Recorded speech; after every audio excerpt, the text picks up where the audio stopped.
This is caster fork replacement for R3X. You're going to pop off this cap right here to access the nut that's inside here. Tools needed would be a 13mm socket.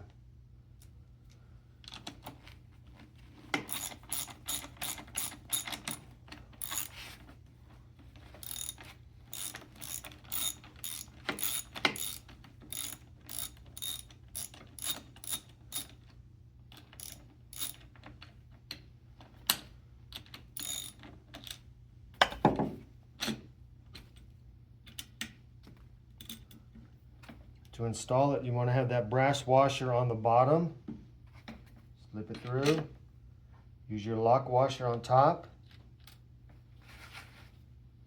Use your nut. And tighten down.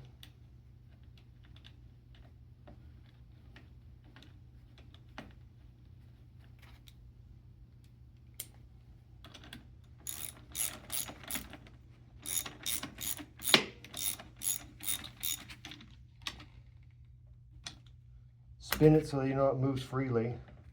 That's perfect.